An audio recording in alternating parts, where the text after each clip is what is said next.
Θέλω πάρα πολύ να μάθω, να διακρίνω για τον εαυτό μου και για τους γύρω από εμένα, πότε η αγάπη είναι καθαρή στον κάθε άνθρωπο.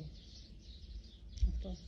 Μάλιστα. Πότε η αγάπη είναι καθαρή στον κάθε άνθρωπο. Ερώτηση που καιρό πολύ αναζητούσες να σου απαντήσω. Εσύ όμως που έχεις μελετήσει τα βιβλία μου και τόσα χρόνια, πολλά χρόνια γνωριζόμαστε,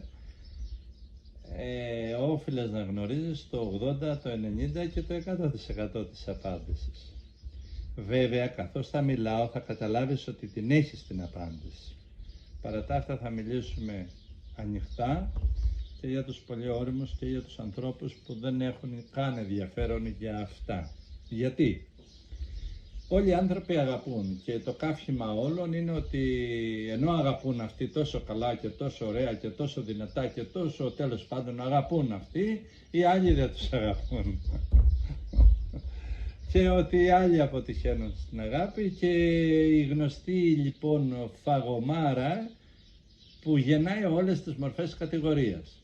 Οπουδήποτε η αγάπη είναι μικρότερη από αυτή που είπες, δηλαδή απευθείας γεννιέται η φαγωμάρα, γεννιέται η ασυνεννοησία, γεννιόνται τα μεγάλα προβλήματα του πτωτικού ανθρώπου. Όλοι λοιπόν αγαπάνε. Ο άνθρωπος καταστρέφεται με πολλά πράγματα και το χειρότερο όλων είναι να καταστρέφεται με αυτά που αγαπάει. Χειρότερο όμως από το να καταστραφείς με αυτά, με τις αγάπες που έχεις, είναι πολύ χειρότερο να καταστρέψεις με την αγάπη σου αυτά που σε αγαπούν και να διώχνεις αυτά που σε αγαπούν, που σε σέβονται, που σε τιμούν. Η αγάπη είναι ενέργεια ζωής. Κάθε φορά που μέσα στην αγάπη δεν υπάρχει ενέργεια ζωής, ελευθερίας, σεβασμού, οπωσδήποτε η αγάπη αυτή αποτυχάνει. Δεν μπορεί να φτάσει στον υπερβατικό, στον ανώτερο σκοπό της. Το σ' αγαπάω με ζήλια, με κτητικότητα, με οποιαδήποτε, με συμφέροντα, είναι μορφή αγάπης και αυτό. Και μπορεί να είναι και πολύ σεβαστή. Γιατί κάποιος από συμφέρον σε αγαπάει, αλλά δεν σε προδίδει, σε αγαπάει, αλλά σε σέβεται. Σε αγαπάει για το συμφέρον του βέβαια, προκειμένου να μην χάσει τη δουλειά του, τη σχέση του, δεν ξέρω τι άλλο, τα οικονομικά του ωφέλη. Μπορεί να είναι πιο ευγενικός απέναντί σου από το σύντροφό σου που σε αγαπάει, αλλά δεν έχει καταλάβει τίποτε περί τη σοβαρότητα της αγάπης. Λοιπόν, πότε η αγάπη είναι αληθινή? Ξεκινάμε. Η αγάπη είναι αληθινή όταν στον άνθρωπο, στην ύπαρξη του ανθρώπου υπάρχει καλλιεργημένη αγάπη, άριστη σχέση, υψηλή επικοινωνία του ανθρώπου με τη θεϊκή αγάπη μέσα του. Δεν λέω ότι υπάρχει ο Θεός, με τη θεϊκή αγάπη μέσα του. Έχει καλλιεργημένη αγάπη προς τον Θεό. Αγάπη η οποία είναι απαλλαγμένη από μίση, εχθρότητες, εμπάθειες, απαλλαγμένη αγάπη από το ότι εγώ που είμαι του Θεού θα πνίξω το δικό σου Θεό, το δικό σου εγώ, το δικό σου παιδί, το δικό σου φίλο, το δικό σου συμφέρον. Η όντως αληθινή αγάπη είναι αυτή, για να υπάρξει αγάπη αληθινή, αυτή που ζητάς εσύ, πότε πραγματικά αγαπάμε και όχι μέσα από την αγάπη να σκοτώνουμε, να βλάπτουμε, να κάνουμε κακό στον εαυτό μας και στο περιβάλλον μας, ακόμα και στους πιο δικούς μας ανθρώπους. Απαιτείται θεϊκή αγάπη, καλλιεργημένη αγάπη στην οντότητα, όχι μόνο εγκεφαλικά, όχι μόνο συναισθηματικά, όχι μόνο λεκτικά, υπαρξιακά, να είναι κατάσταση, τρόπος ζωής. Βέβαια, κάποιοι που θα ακούσουν εδώ θα ενοχληθούν. Θα νομίσουν ότι προάγω να σέβεστε τον Θεό. Αυτά εγώ δεν τα χρησιμοποιώ έτσι. Άνθρωπος που δεν είναι ελεύθερος μέσα στην καρδιά του, ούτε το Θεό μπορεί να αγγίξει, ούτε τον άνθρωπο μπορεί να αγγίξει, ούτε με τις αγάπης του μπορεί να είναι αληθινός. Αλλά δεν υπάρχει εδώ κάποιος να τον κατηγορήσει. Τι λέω? Λέω ότι εγώ μιλάω για τη σχέση εσωτερικά της αγάπης που έχεις για το Θεό. Ο Θεός σίγουρα είναι κάτι πολύ πιο πάνω από σένα, από μένα, από την αγάπη μας. Ναι, αλλά όταν η αγάπη μου μέσα δεν μου επιτρέπει να σκοτώνω, να μισώ, να εχθρεύομαι, με το δίκαιό μου να γίνομαι τέρας, τέρας στον εαυτό μου, τέρας στο περιβάλλον, με το δίκαιό μου, πόσο μάλλον με το άδικο μου. Ακόμα και με το άδικο, η αληθινή αγάπη σου απαγορεύει να γίνεις άδικος. Γιατί θα γίνεις όμοιος του αυτού που σε πόνεσε, που σε κατηγόρησε.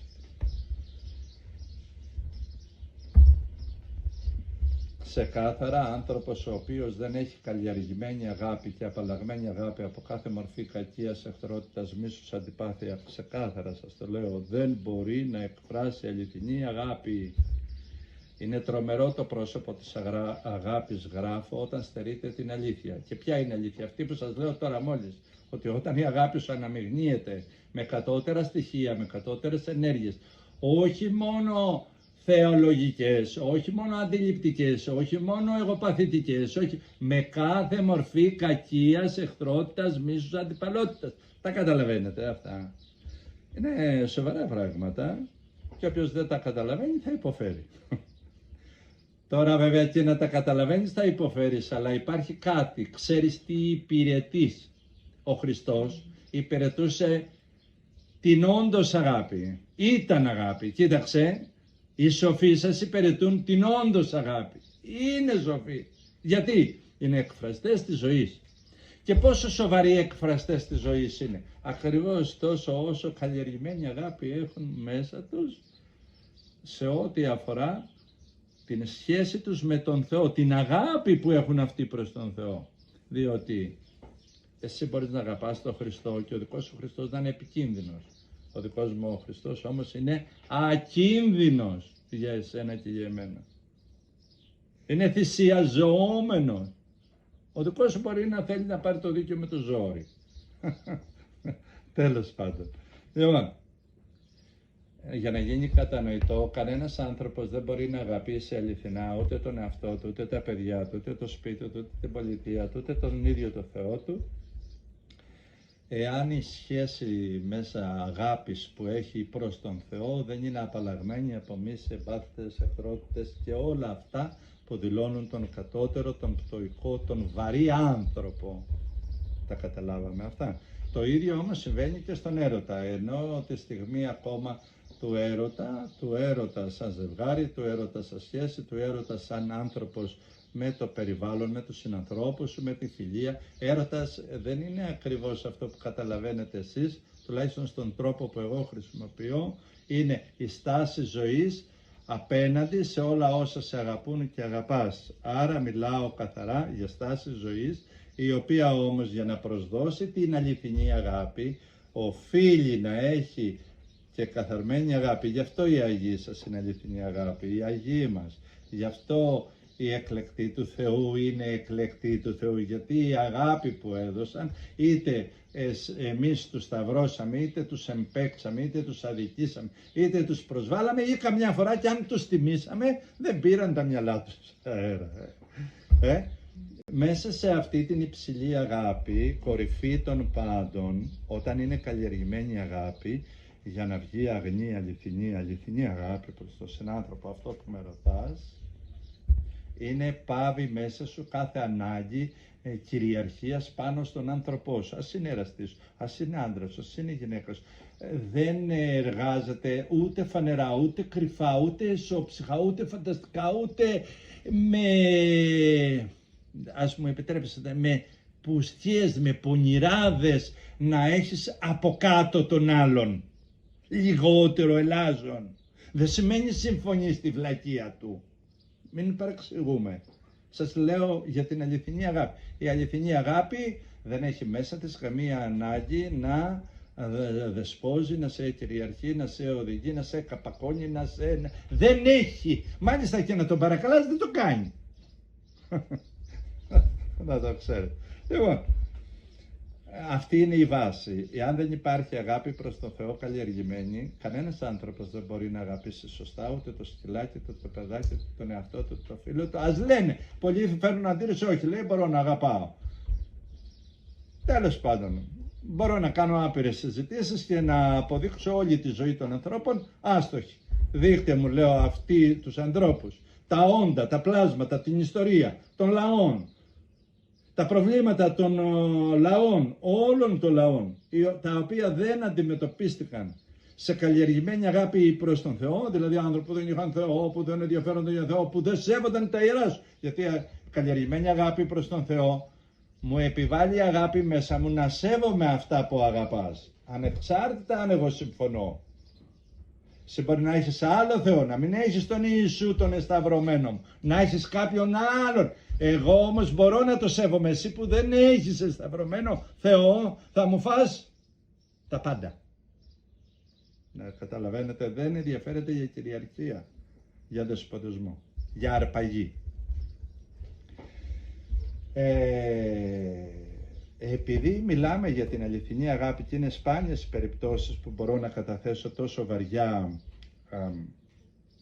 νοήματα και υψηλά νοήματα, γιατί λίγοι ενδιαφέρονται για αυτά, ενδιαφέρονται για τα σεξουαλικά, για τα οικονομικά, πώς θα πάει αυτό ή το άλλο, εντάξει, καλά και αυτά, αλλά αυτά εδώ που τώρα συζητάμε, ποια είναι η όντως αγάπη, η αληθινή αγάπη, ενώ είναι χρήσιμο σε όλους σοφούς και άσοφους, ελάχιστα ενδιαφέρονται. Υπάρχει ένα απίστευτο κείμενο του Αποστόλου Παύλου, απίστευτο δηλαδή σε σημείο που αν διεισδύσεις, μπεις στα βαθύτερα, στα ενδότερα του λόγου του, που είναι εύκολο αυτό, και κατανοήσεις τις βαθμίδες αγάπης, είναι απίστευτα, δηλαδή είναι αποκαλυπτικό τόσο, που θα πλημμυρίσεις από φως και θα λες, μα φτάνει, πώς δεν τα είχαμε καταλάβει τόσους αιώνες. Εμείς δεν τα είχαμε καταλάβει, κάποιοι τα κατάλαβαν. Λοιπόν, το κείμενο εκείνο συνήθως στάνταρ, το λένε στο γάμο. Στον γάμο, για όποιον δεν γνωρίζει, όλο το κείμενο που διαβάζετε του Αποστόλου Παύλου είναι κείμενο που αναλύει τις βαθμίδες αγάπης. Και ξεκινάει ο θείος ιερός άνδρας, θείος από το θεϊκός, γιατί πολλοί λένε, νομίζουν ότι μιλάω για μπάρμπα, για κάποιον θείο κατά συγγένεια. Το θεϊκό νόνο. Ο θείος λόγος λέει εκεί λοιπόν τις βαθμίδες αγάπης. Και σύμφωνα με αυτό που είπα, ξεκινάει ακριβώς την ίδια μυσταγωγία. Και τι λέει, πριν εισέλθει στο μυστήριο του γάμου, λέει, βάση και θεμέλιο είναι να αγαπάς και να υποτάσσεσαι, να δίνεσαι, να εργάζεσαι, να προσφέρεσαι, να είσαι σε ετοιμότητα, να υποτάσσεστε, λέει, στον συνάνθρωπο εν φόβο Χριστού, με δέος Θεού. Φαντάζεσαι, τι έβαλε, την πρώτη αγάπη έβαλε, αλλά την έβαλε σε κατάσταση ιερού δοσήματος. Δεν πρόκειται για περί μια αποχαυλωμένη κατάσταση, μια κατάσταση ηλιθιότητας. Α, είμαι με τον Κύριο και εγώ σε υπέρτω σαν ούφο, σαν ανόητος. Έχω ενσυνείδηση ότι μεταξύ εμένα και σένα παρεμβάλλει το πρόσωπο της θεότητος. Είναι υψηλές τα νοήματα βαθιά, αλλά λέω, το επικαλούμε για να καταλάβετε ότι ενώ μιλάω ελεύθερα, διεισδύουν στα βάθη αυτού του Ιερού Κειμένου. Και λόγω. Λοιπόν, σε ένα σημείο, αφού αναλύει τις αγάπες που τώρα αυτή τη στιγμή δεν θα τις πούμε, θα πούμε για την αληθινή αγάπη, λέει στο κείμενο ότι ο Χριστός θυσιάστηκε για την Εκκλησία. Παρατηρήστε τι θα σας πω. Είναι αυτή να αγιάσει, να την κάνει άγια την Εκκλησία, να την καθαρίσει με το λουτρό, προσδέχτε τα λόγια του λόγου. Καταλάβατε τι λέω, με το λουτρό δεν γίνεται να είναι Εκκλησία με ευρωμολογία. Δεν γίνεται να είσαι άγιος με ευρωμολογία, με άστοχο λόγο, με κατώτερο λόγο. Άρα η αληθινή αγάπη έχει λόγο καθαρό, άγιο, ανώθευτο, ιερόν. Και όπως εκεί τώρα, εγώ δεν θέλω να μιλήσω θεολογικά. Αλήθεια, σέβομαι αυτά που λέω και σέβομαι αυτούς που ακούνε στα αλήθεια.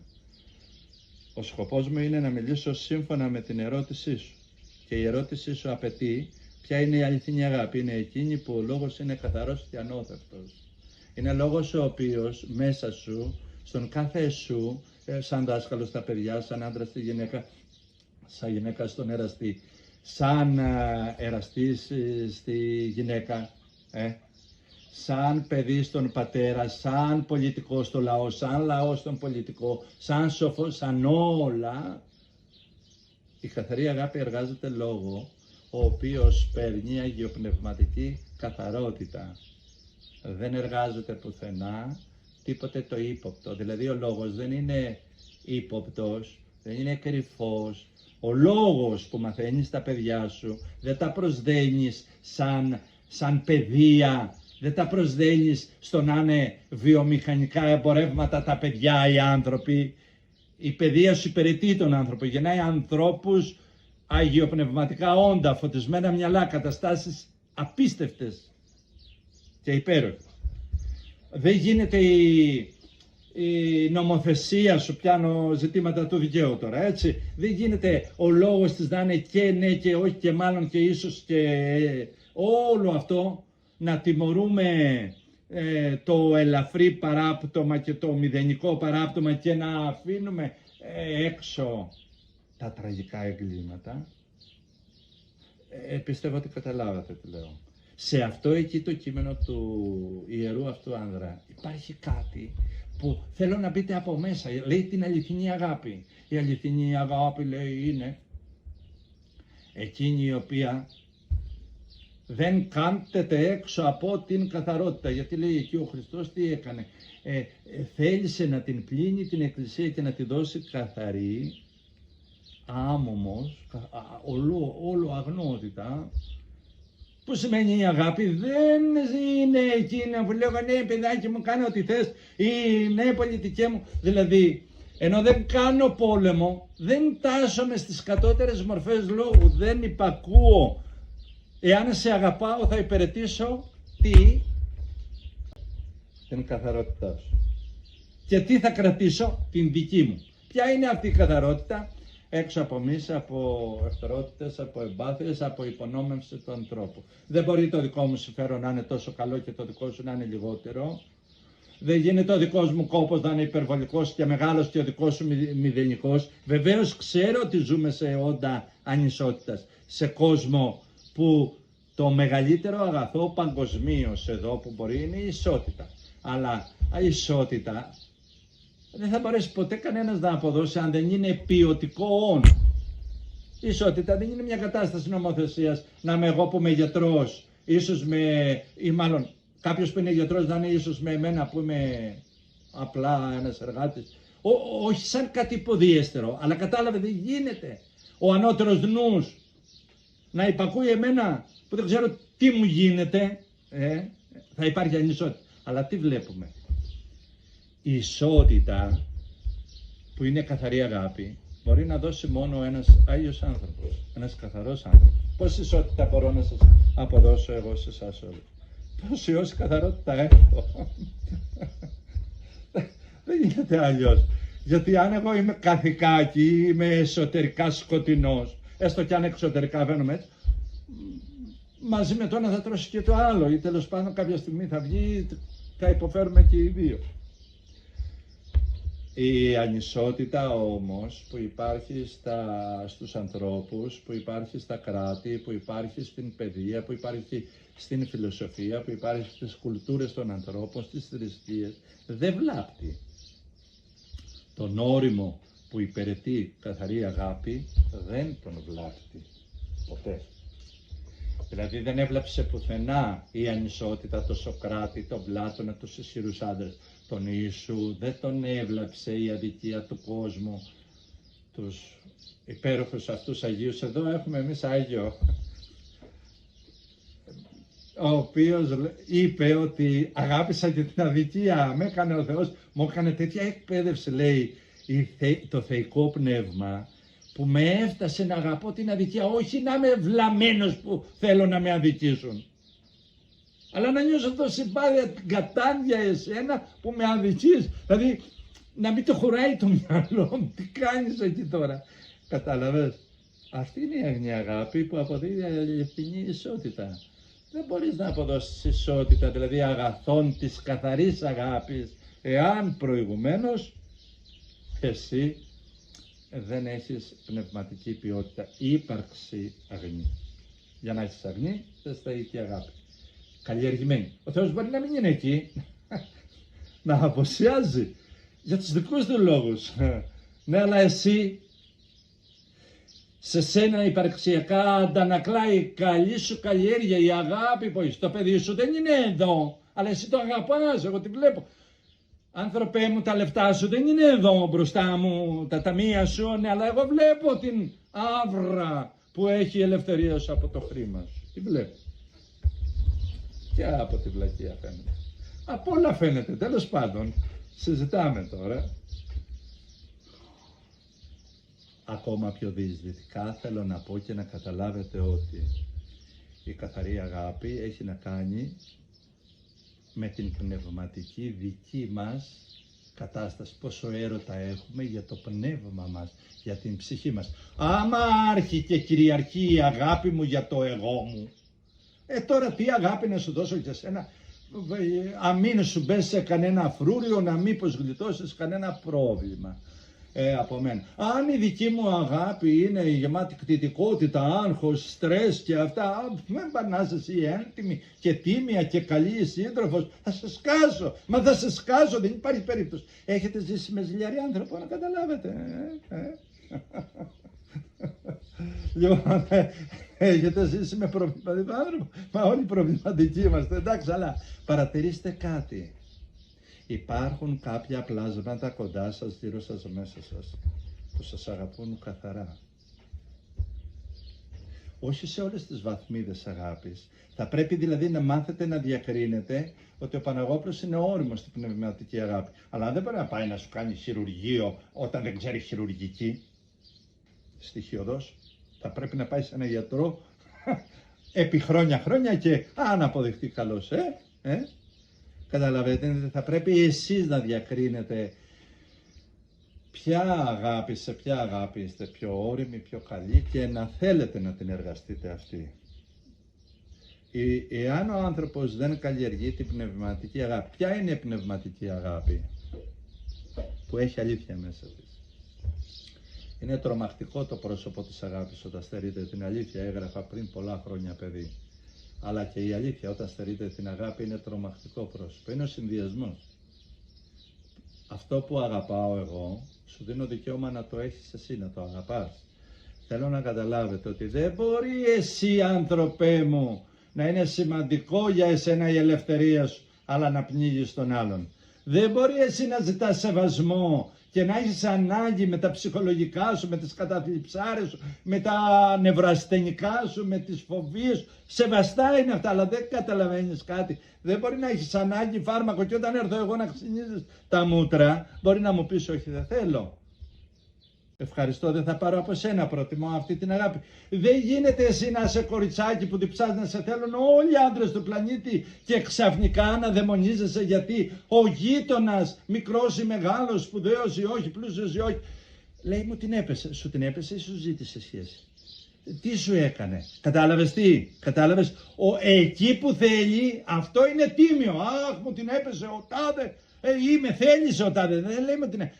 Κατάλαβες τι γίνεται? Είναι πολύ σημαντικά αυτά. Αυτό είναι ένα μικρό δείγμα. Το ίδιο συμβαίνει σε όλους τους βαθμούς όταν δεν υπάρχει πνευματική αγάπη. Πνευματική αγάπη είναι όταν αυτό που διψάω για εμένα και αναγνωρίζω σαν καλό, το εργάζομαι σε σένα, άνθρωπέ μου. Αν δεν το εργάζομαι σε σένα, τότε εγώ δεν έχω οριμάσει στον εαυτό μου και σε καμία μορφή αγάπη. Κάθε κίνητρο λοιπόν που εργάζομαι σε σένα έχει ένα βαθύ θεμέλιο λίθο. Αυτός ο λίθος είναι αυτό που εγώ διψάω, είμαι έτοιμος να το βγάλω από μένα και να στο δώσω. Όλοι οι μεγάλοι άνδρες, οι μεγάλες γυναίκες στον πλανήτη τα υπέροχα πνεύματα που η γη έχει στολιστεί από υπέροχα πλάσματα, είχαν αυτό το κοινό γνώρισμα, αυτό που μέσα τους δικτύωσαν, το πρόσφεραν, το έδιναν. Από την απλή συμπάθεια έως μεγάλες μορφές παραχώρησης σε σημείο να τους πιστεύουμε για κάτι πάει καλά. Δεν μπορεί ένας Ιησούς να κάθεσε να το σταυρώσουν κάτι παιδάκια της τάξης, σε πολεμάω με τα πιστόλια, με τα όπλα, με τα ξύφη. Δεν γίνεται ένας Σοκράτης να πίνει ένα κόνιο έτσι, γιατί οι Αθηναίοι βρήκανε να κάνουν 5 συκοφαντίες. Λοιπόν, η πνευματική αγάπη συνοδεύεται με αλήθεια και η πνευματική αλήθεια συνοδεύεται από αγάπη όταν αυτά που εγώ αναγνωρίζω ως ιερό, ως καλές αρχές, τις εργάζομαι παντού δίπλα και δεν τις προδίδω. Δεν τις ρίχνω.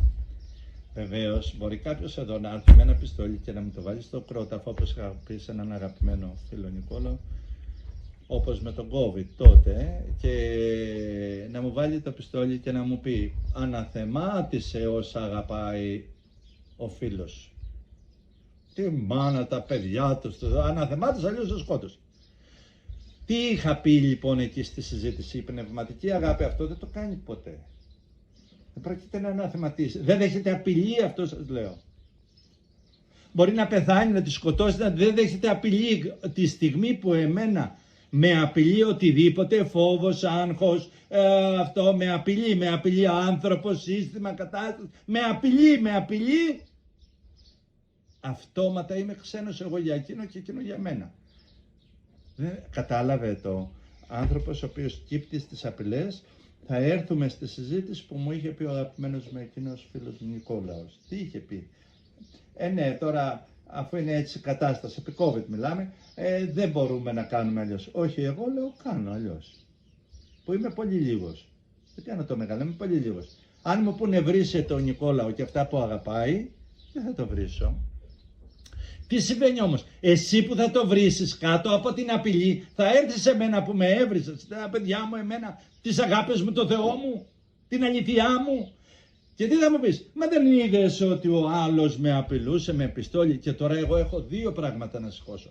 Και ότι εσύ κάτω από την απειλή της φοβίας, της ανασφάλειας, της οικονομίας, έγινες ανέστητος και επικίνδυνος για μένα και εγώ αυτό πρέπει να το ανεχτώ, να το σηκώσω και να μην πληγώνει εμένα, αλλά να μην κάνω κακό και σε σένα. Είτε με λόγο, είτε με πράξη, με τη σκέψη. Καταλαβαίνεις πόσο σοβαρό και μεγάλο είναι όλο αυτό. Λοιπόν, μιλάω για εσωτερικούς, ιερούς, ανώτερους νόμους. Κανένας άνθρωπος δεν μπορεί να αγαπήσει αληθινά αν μέσα του δεν κυριαρχείται από ιερές εντολές, από νόμους υψηλούς.